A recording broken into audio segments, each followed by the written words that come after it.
Bonsoir à tous, bienvenue. On démarre tout de suite avec les titres.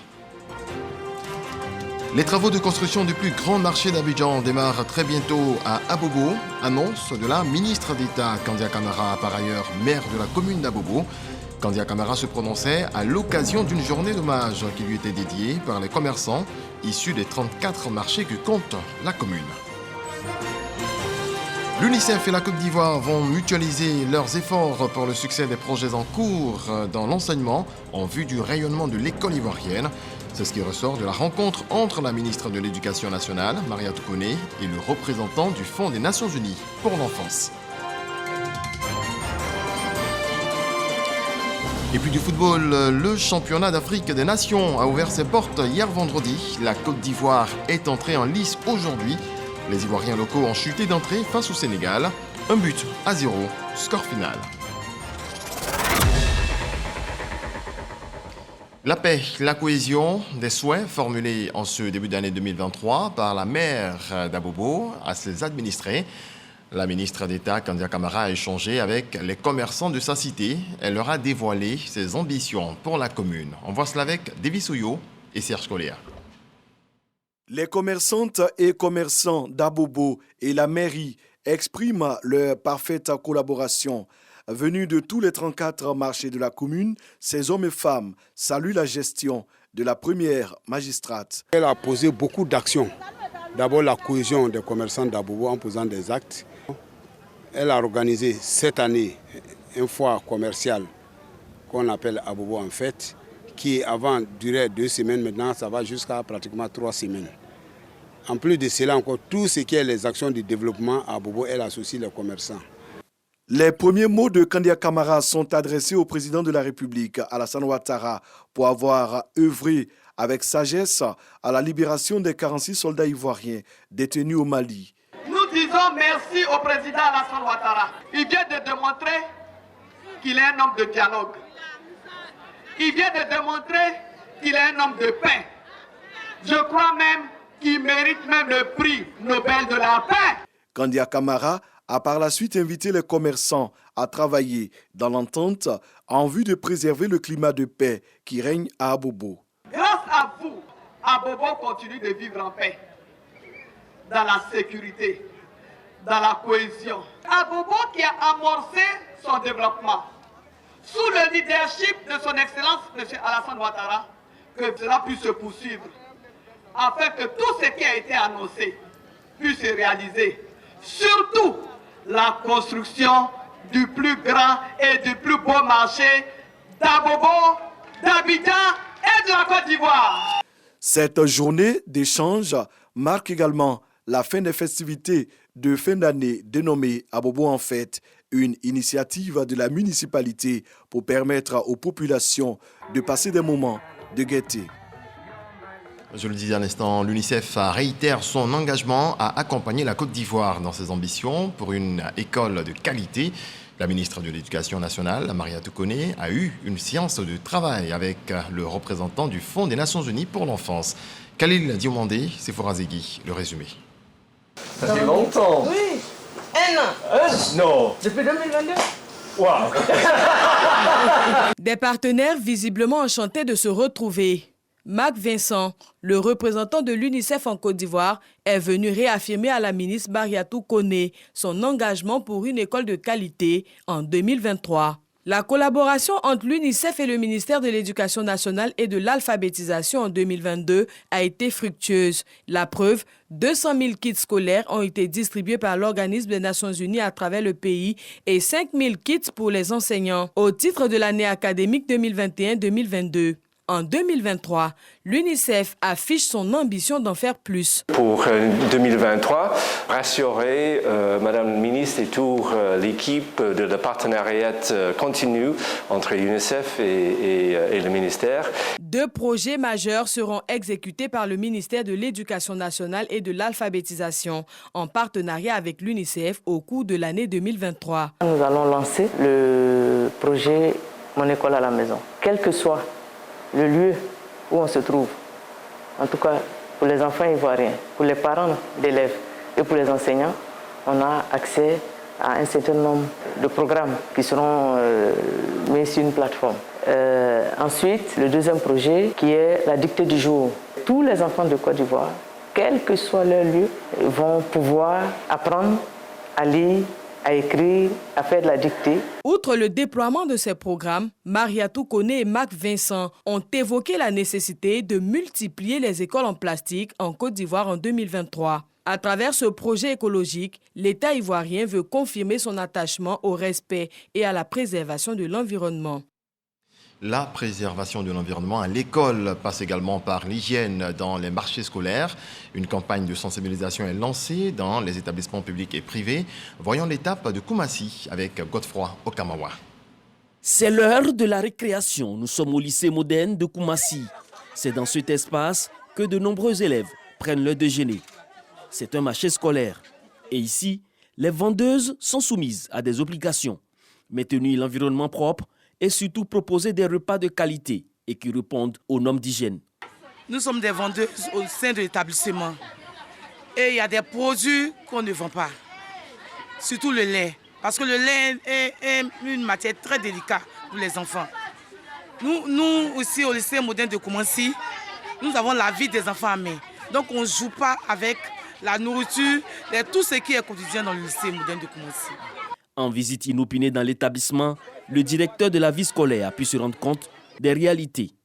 Une sortie qui s'inscrit dans le cadre des visites des marchés scolaires. Comme ce sont des produits chimiques, ces produits-là peuvent être mortels pour nos enfants.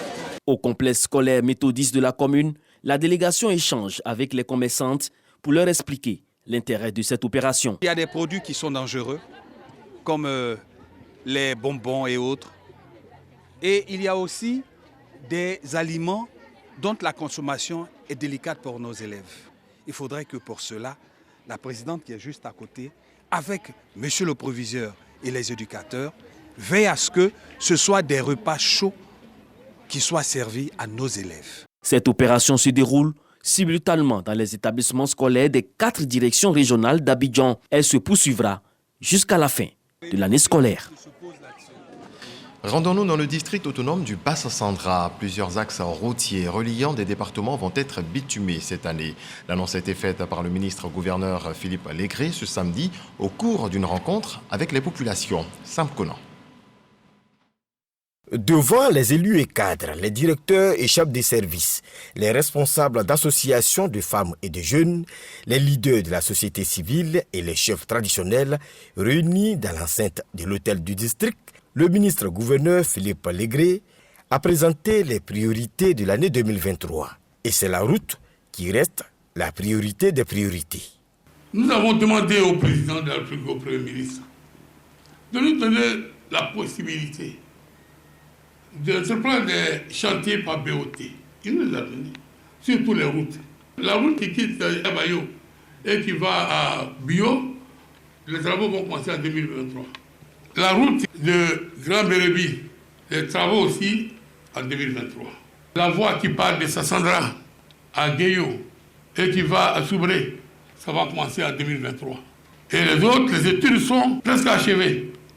Occasion pour le ministre-gouverneur de rendre un hommage au président de la République Alassane Ouattara pour les actions de développement dans le district autonome du Bassa-Sandra, notamment la route côtière. Par la grâce de Dieu, il a plu au président de la République de nous donner une satisfaction, une grande satisfaction. Parce que sans cette côtière bien élaborée, bien faite, eh bien la Côte d'Ivoire ressemblerait à une belle femme avec une plaie au pied gauche.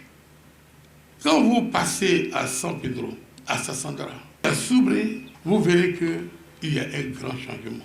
Toutes ces infrastructures que le président a créées, pour nous, eh bien, on ne peut que lui dire franchement merci. Selon Philippe Légré, beaucoup d'actions vont être menées en faveur de la jeunesse au cours de cette année 2023. Parlons toujours développement, un centre de santé bientôt dans le village de Modeste. Le président du conseil régional du Sud-Comoé, à Kaolé, a posé la première pierre. L'établissement sanitaire permettra de rapprocher les services de santé des populations qui en exprimaient le besoin. C'est ce que nous apprend Jean-Marc Adjadji. Dans 6 mois, Le village de Modeste aura son centre de santé. Il sera construit par le conseil régional du Sud Comoé. Le premier adjoint au maire, M. Kone Moussa Seydou, représentant le maire Jean-Louis Moulot dans son intervention, a reconnu les efforts déployés par le docteur Eugène Aka Awele pour le bien-être sanitaire des populations du Sud Comoé. C'est au nom du chef de village, Kone Awa Simon, que le docteur Tewa Lazare, président du comité d'organisation, a soutenu le projet de construction de ce centre de santé attendu par les habitants de Modeste. Pour Siloué Canon, directeur départemental de la santé, c'est un soulagement pour les populations. Je voudrais véritablement dire merci au président pour ce cadeau qu'il m'offre, parce que le village de Modeste, depuis mon arrivée avec l'inondation de Bassam, souffre de manque d'infrastructures. Ils sont pratiquement à 8 km, voire 10 km du premier centre de Bassam. Dans son intervention, le président du conseil régional du Sud Comoé a relevé la particularité des projets du conseil régional dans la commune de Grand Bassam. Nous avons la construction d'un collège à Vitré 1. Nous avons procédé à la construction d'une cantine scolaire à Zureti, l'extension du réseau électrique de Mondoukou. Et ici, nous allons donc procéder au démarrage de la construction du centre de santé intégré de Modeste. Dans la commune et dans le département de Bassam, c'est plus de 2,250 milliards de francs CFA de travaux que votre conseil régional a réalisé. Le centre de santé du village de Modeste coûtera 63 462 800 francs CFA. Il comprendra un dispensaire, une maternité, un préau en plusieurs salles de soins, de vaccination, d'attente, d'hospitalisation et des bureaux. Le bâtiment sera construit sur un terrain de 3 hectares. Il fera 36 mètres de long et 16 mètres de large. On passe au coronavirus et les chiffres de ce jour.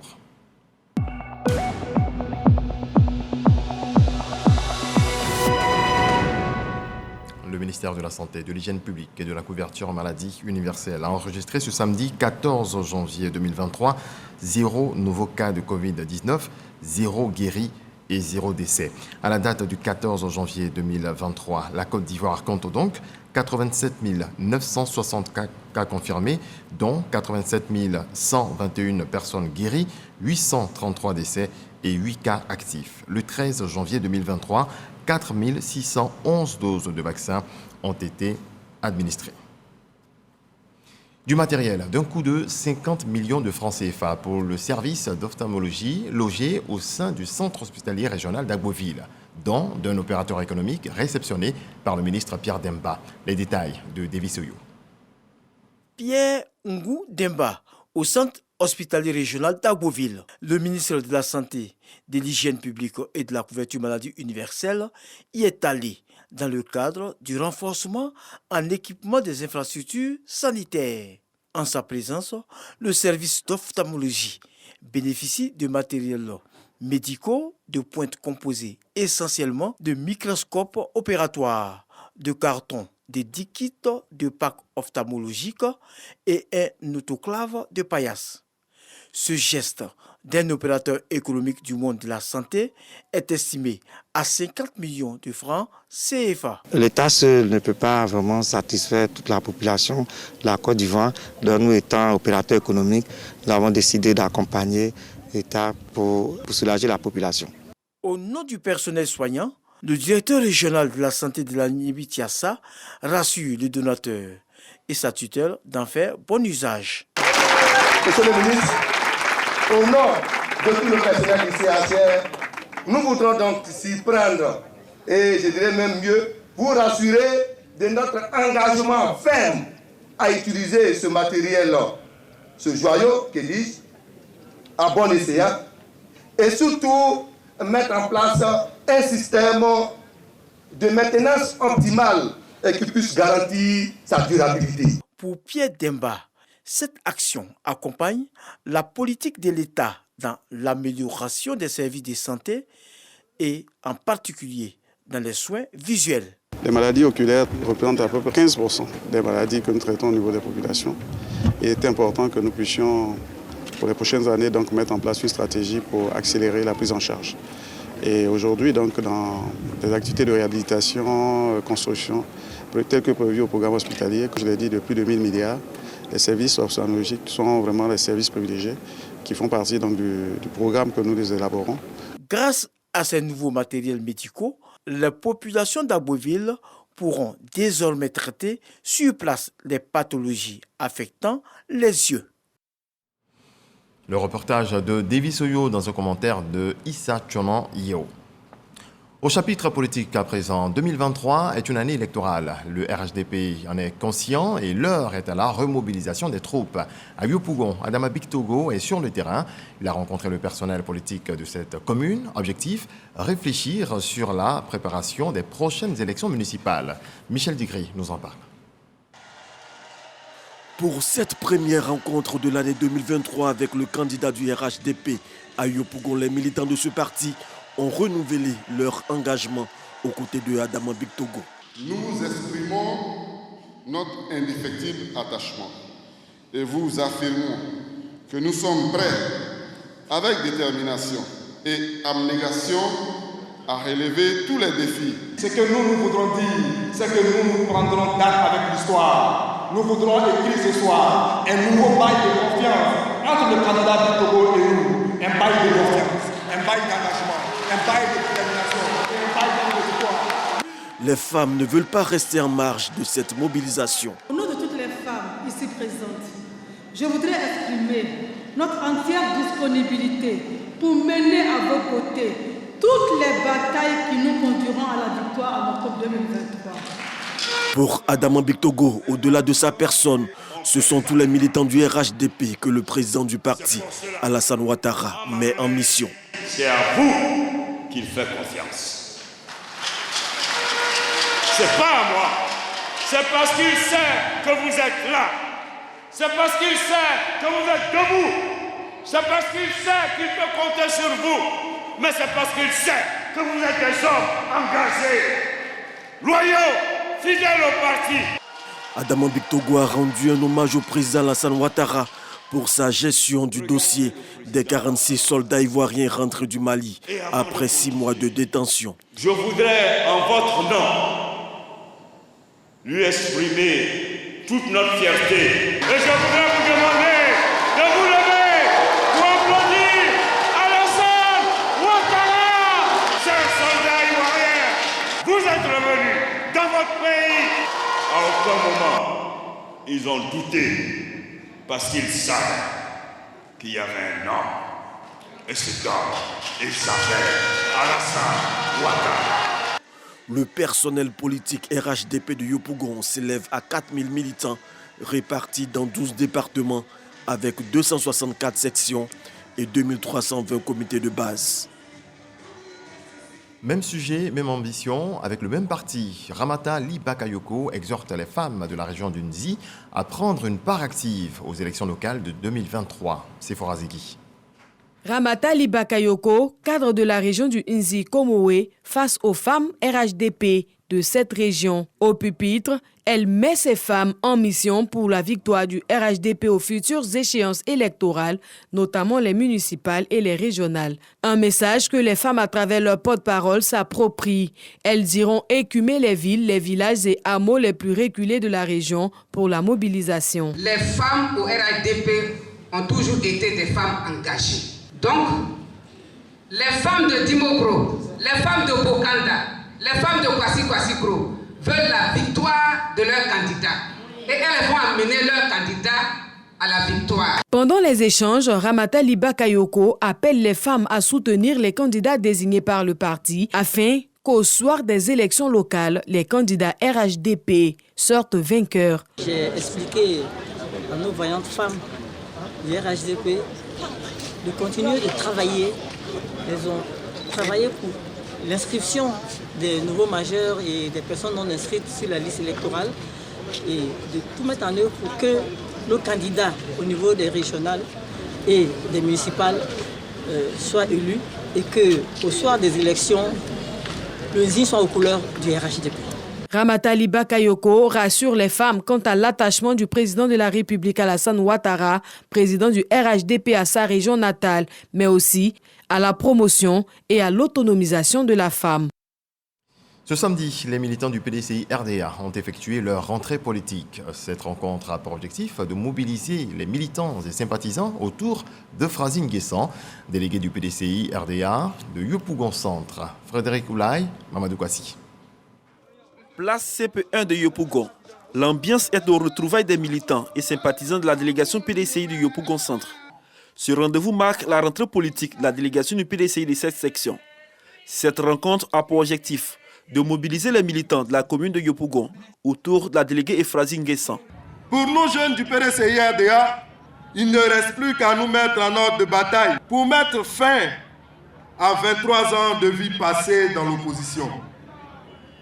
Aussi voudrais-je dès à présent prendre l'engagement ferme de fédérer toutes les forces vives de la commune autour de notre délégué. Au centre de la rencontre de ce jour, un objectif clé, préparer les échéances électorales à venir, notamment les municipales de 2023 et la présidentielle de 2025. Un esprit nouveau souffle désormais sur Yopougon et singulièrement sur la délégation de Yopougon Centre. Et nous devons le maintenir pour pouvoir jouer notre partition dans le retour du PDCI RDA au pouvoir d'État. Représentant le parrain Maurice Kakou Gikawe, le secrétaire exécutif en charge de la jeunesse a exhorté les responsables au recensement et au recrutement de nouveaux militants dans la commune de Yopougon. Madame la déléguée, le secrétaire exécutif en chef voudrait vous encourager à continuer le travail de recensement de nos militants et à recruter de nouveaux militants et à aider tous ces militants à avoir leurs pièces administratives. Cette rencontre a enregistré la présence de certains partis politiques alliés, dont le PPACI, représenté par Michel Gbagbo. Et puis, c'est un secret de polichinelle. En période électorale, la paix est menacée. Le conseiller du Premier ministre en a la pleine conscience. Touré Souleymane a effectué des séries de rencontres dans les différents quartiers de la commune de Bouaké pour justement parler de paix. On voit cela avec Soro Corona.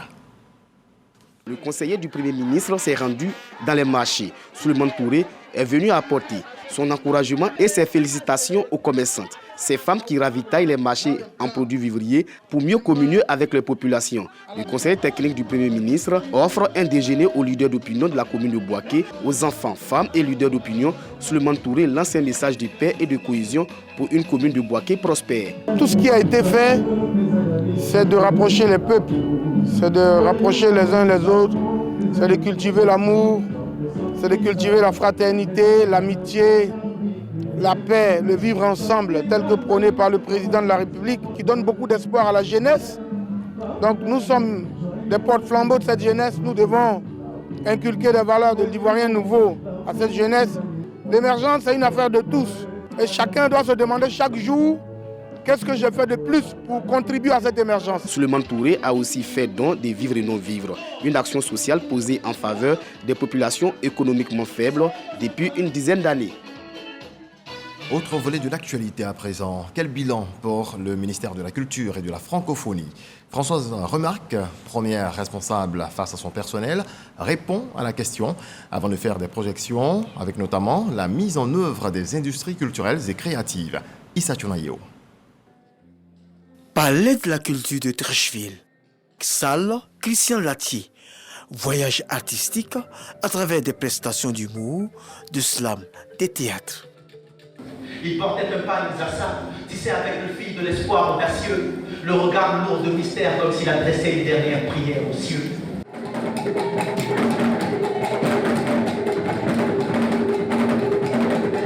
Une ambiance des fêtes en ce début d'année qui permet aux hommes du monde de la culture d'apprécier le travail effectué par la ministre Françoise Remarque. Madame la ministre, la compétence, c'est ce que le mandat attend du mandataire. C'est ce que le président de la République et tout le gouvernement attendent de vous, que vous fassiez preuve de compétence. Cette compétence, vous l'avez. Cela fait 10 mois que vous êtes à la tête de notre département.